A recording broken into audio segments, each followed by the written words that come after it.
எல்லாருக்கும் வணக்கம். திருப்பூர் மாவட்டம் உடுமலைப்பேட்டையில விசாரணைக்காக அழைத்துச் சென்ற கைதி பார்த்தீங்கன்னா, மர்ம முறையில போலீஸ் ஸ்டேஷன்ல வந்து இறந்து போயிருக்காரு. என்னன்னு விரிவா பார்க்கலாம். திருப்பூர் மாவட்டம் உடுமலைப்பேட்டை அருகே இருக்கக்கூடிய ஊர் தான் பார்த்தீங்கன்னா, மேல்குருகுமலை. இது வந்து மேற்கு தொடர்ச்சி மலை பக்கத்துல இருக்கு. இதுல இந்த பகுதியை சேர்ந்தவர் தான் மாரிமுத்து. இவர் வந்து பழங்குடி சமூகத்தை சேர்ந்தவரு.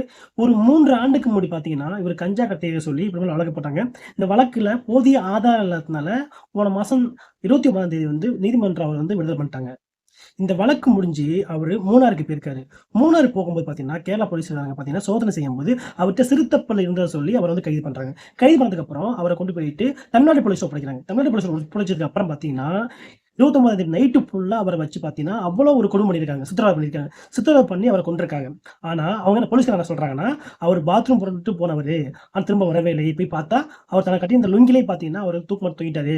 தானே தற்கொலை பண்ணிட்டாரு அப்படின்னு வந்து போலீஸ்காரங்க சொல்றாங்க. ஆனா உண்மை என்னன்னு தெரிய வந்திருக்கு பார்த்தீங்கன்னா, அவர அடிச்சே கொன்றுருக்காங்க. உடம்பு முழுவதும் பார்த்தீங்கன்னா, பல இடத்துல வந்து காயங்கள் இருந்திருக்கு. நம்ம மேலும் மேலும் பார்த்துட்டு இருக்கோம். தமிழ்நாட்டுல தொடர்ச்சியாக இது போன்ற சம்பவம் நடந்துட்டு தான் இருக்கு.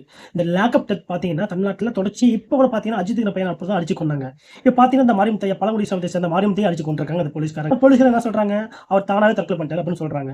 இப்ப இருக்கக்கூடிய மக்கள்லாம் சேர்ந்து போராட்டம் பண்ணிட்டு இருக்காங்க. தொடர்ச்சியா போராட்டம் பண்ணிட்டு இருக்காங்க. ஆனா இதுவரைக்கும் பார்த்தீங்கன்னா, அவர் வந்து தானா செத்தாரு அப்படின்னு வந்து போலீஸார் சொல்லிட்டு இருக்காங்க.